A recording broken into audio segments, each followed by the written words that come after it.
1966 in Los Angeles, California. Well, in LA, one of the top bands was Love, and the lead singer and leader of Love was Arthur Lee. And he called up his old pal Jack Holzman, who was the founder and president of Electra Records, and said, "You have to go see my buddies, and they're playing out at the Whiskey A Go Go with them right now. You got to go check them out." And so he goes to check them out, and he's not sure what he's in for, but he's in for a little bit of a surprise. And he finds them interesting, but he's not very impressed, and he just can't put his finger on it, and he goes again.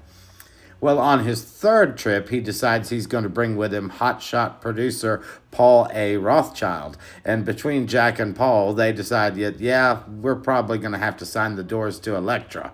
And there's no denying the charisma and the chemistry of John Densmore on the drums, bringing a lot of different beats to the music and a lot of Latin soul. Robby Krieger, who brings a fiery guitar from the Psychedelic Rangers, and keyboard maestro Ray Manzarek, who is the one who convinced Jim Morrison that he could be a singer and that he was a great poet and wrote great songs. And today on another vinyl show, it's the incredible debut album from The Doors. Ike Frazier Industries presents another vinyl show with Ike Frazier. Hey everybody, it's your old pal Ike Frazier. I hope everybody's doing all right today. As we see here in the cool little catalog from Electra Records, 1966, says they got some new records coming in the fall and early 67, and one of those records is The Doors. And that's another January debut album right here, and this album came out January 4th, 1967. And there we see that. This is a beautiful stereo, and all your Electra records should have a company bag. That's the cool E company bag. And of course the Doors records normally should be a beautiful brown label right there, right? You see that one right there? Now this album right here is a favorite of many, and as somebody commented when we were talking about a different debut album, that this was their favorite debut album. Some people think the beginning of goth, the beginning of prog, so many things that this record could be. It's so theatrical. And of course the cool back cover there. But the Doors seemed at the time like they were really smart, right? Because like they're doing a song from the Three Penny Opera, the Alabama song, Whiskey Song, and Backdoor Man, Howlin' Wolf Song. But everything else is written by the Doors. So you got 12 songs, 11 songs, and 2 of them are covers. That's 9 originals. That's pretty awesome. Great cover. Grammy nominated cover. It's really awesome. Iconic, of course, logo.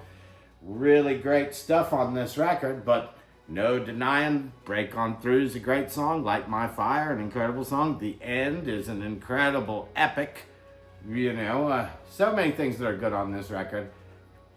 I love Soul Kitchen, right? Which is a restaurant he used to like to sleep in, apparently. So when he wants to sleep all night in your Soul Kitchen, it could be a little bit naughty, but it's a place that he used to hang out in, apparently. But the Doors' first album is a great record, and you have to remember that this record has been in print since January 1967.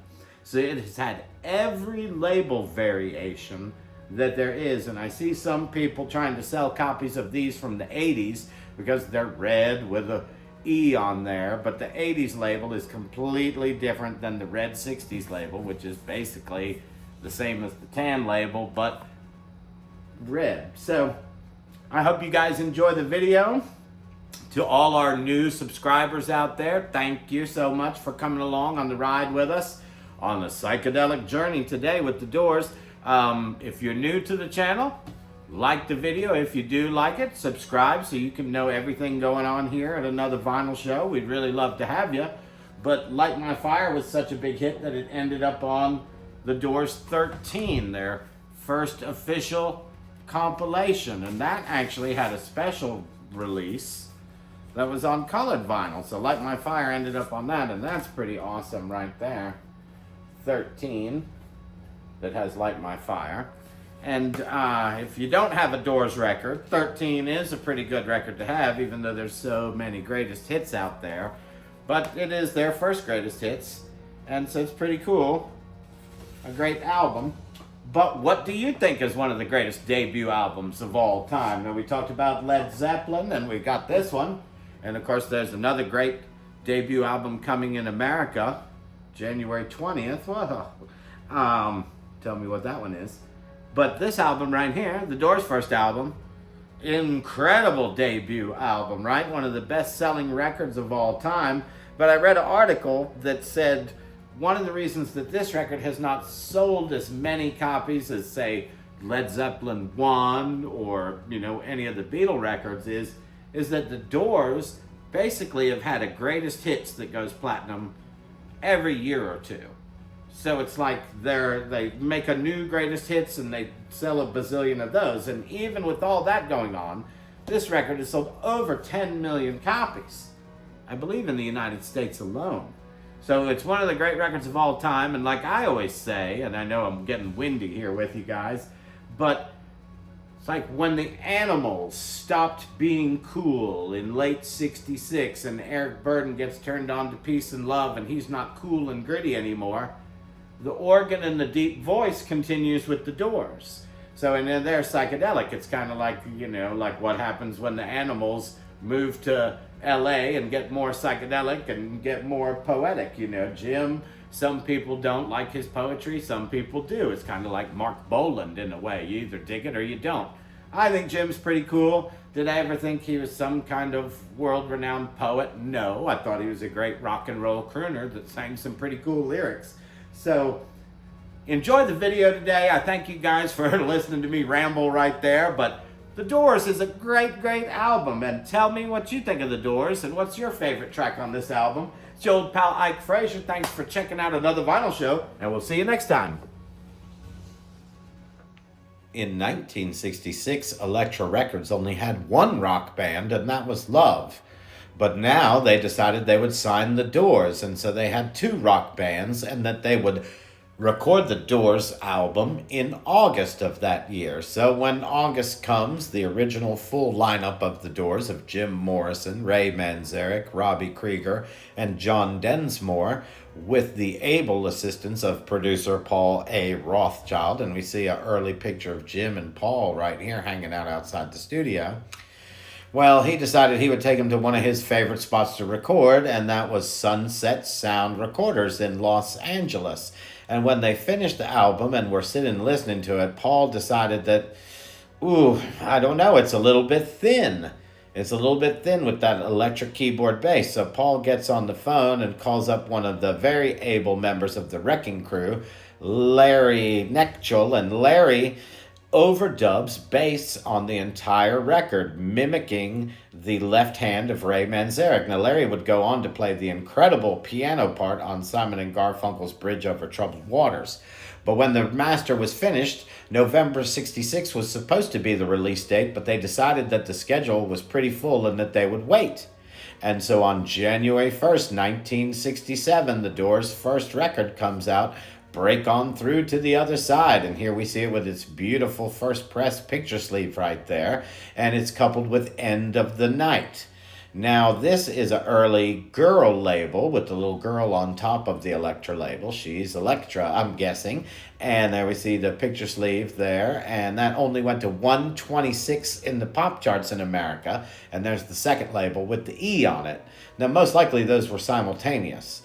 But the Doors were also the very first band to have billboards in LA to promote their album. And here we see them above the billboard. That's pretty cool. Electra took out full-page ads in magazines to promote the album because they really thought that this record could be a huge success for them.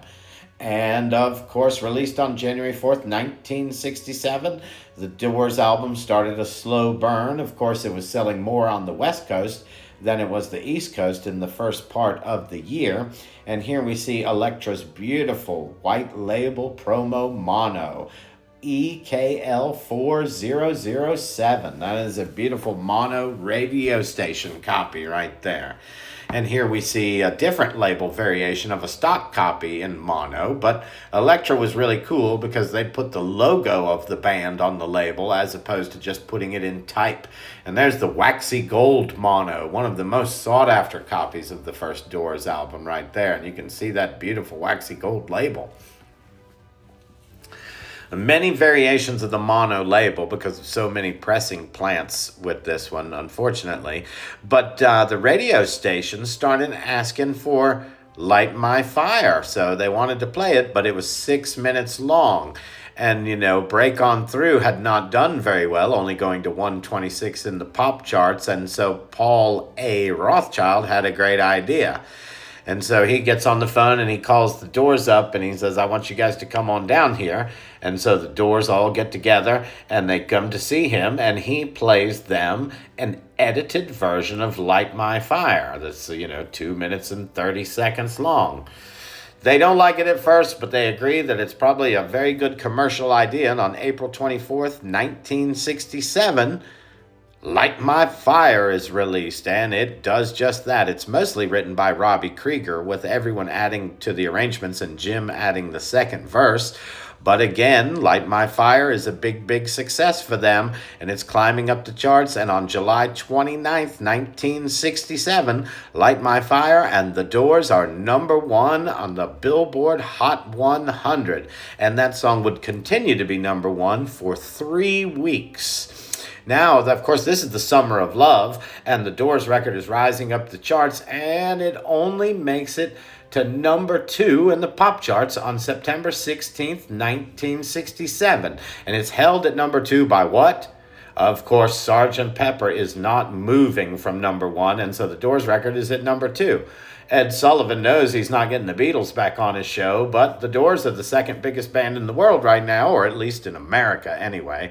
And so he gets them to play Light My Fire on his show. We all know the controversy. Jim says we couldn't get much higher, and they're mad at him, and you'll never play Ed Sullivan again. We just did. Well, in Canada, things are, they're pretty close to here in America, maybe not as wild. And Light My Fire goes to #2 in the pop charts, which is really great. And the Doors album itself goes to #15. And here we see a beautiful gold label Canadian first pressing stereo right there. That's really beautiful. In New Zealand, Light My Fire was also a big hit. And here we see the Electra pressing with the small hole in it. And in New Zealand, it went all the way to #7 in the national pop charts. And that's pretty incredible. And just over there in Australia, a little bit far away from us here, there was also a hit there. What was it? It was on Astor Records. And it went all the way to #16 in the Australian pop charts, so another top 20 right there. And surprisingly, in the Netherlands, it was also a success. Now, in the Netherlands, they had a beautiful picture sleeve for it, and here we see that picture sleeve. Light My Fire and The Crystal Ship. That's pretty cool right there on Vogue Records. That went to #27 in the pop chart. Now in the UK, they were a little slow to accept the Doors at the beginning. And here we see a beautiful copy of Break On Through. This is a very rare copy right here. Hard to get your hands on that one. But of course, the B-side in the UK was the same as in America, The End of the Night. And now here is a weird coupling that #49 in the pop charts for Light My Fire. And then the album doesn't chart. But here's the crazy thing. The Alabama Whiskey Song is released as a single, and it goes all the way to #27. Now, that's pretty cool. That was not a single here in the United States.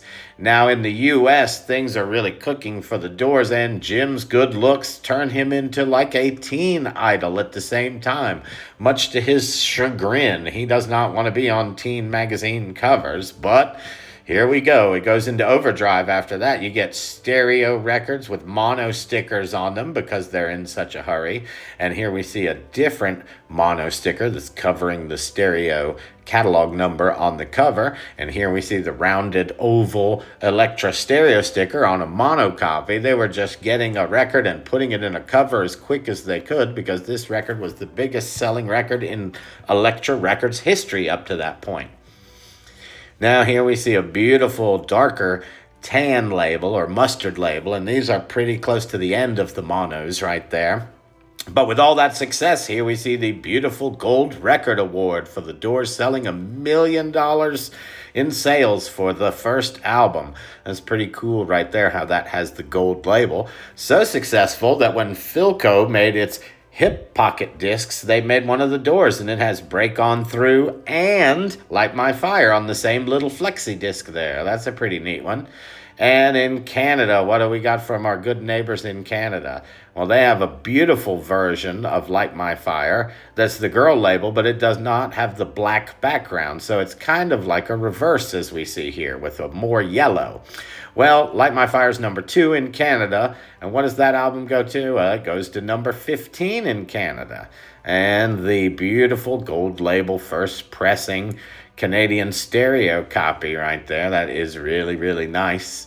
The Americans have white print, Canadian black print. Now in Mexico, they had a couple weird releases that are really awesome. This is a Break On Through to the Other Side in a purple picture sleeve. That is really awesome. That came out in 1968. And in 69, there's also an EP that had Break On Through to the Other Side on it right there. Now, in Germany, Break On Through was released as a single, and it came out on the Hiton label, and there is a really cool picture sleeve right there with the Groovy Doors lettering. And in more recent times, VMP, is that right? Yeah, VMP, they put out a beautiful set with a waxy green goldish color, and it's mono, and that's really awesome. And a shout out to the Record Store Day release of The Doors, recorded in 1966 before they were signed to Electra. So that's a pretty awesome disc to check out. Well, what's the values of these early Doors records? Well, as we like to say, you might be surprised. Here is a beautiful copy of Break On Through with the 45 and the picture sleeve. And on eBay, that went for a very exciting $230. That German picture sleeve of Break On Through, the 45 and picture sleeve. Now remember, these are mint condition records right here. $703. The Mexican Break On Through purple picture sleeve. This is a really awesome sleeve right there. I've never seen one before. $90. That's not a bad deal for that one right there. And we get to the beautiful Canadian. And this, the Canadian stereo gold label. $125 on eBay and $179 on Discogs. We get to a UK stereo that has the stereo logo, which to us here in America looks like a Columbia sticker to us. But in Electra with the red label stereo in the UK, Discogs $454, and on eBay $543. Now it gets a little juicier here with the UK mono, because the UK mono has this beautiful orange label, and we see that orange label right there. Mono $193 on Discogs, but on eBay $665. Now here we have a mono waxy gold, and you'll remember that for the big mono print on the right-hand side of the label. Those are really, really awesome, and they're West Coast pressings. That went for an incredible $405 on eBay. Now a sealed mono. It's going to be really hard to get your hands on one of those, but a sealed mono copy went for $787 on eBay. Now, the radio station mono promo LP, that was only for radio stations back then, $1,159 on eBay. But then here is a different version of the promo, and we see this sticker right here, promotional copy not for sale. And, of course, that is a white label mono promotional copy, of course, US. And how much did that one go for? Whew, Lordy. $2,576. Thanks for watching, everybody. We'll see you next time.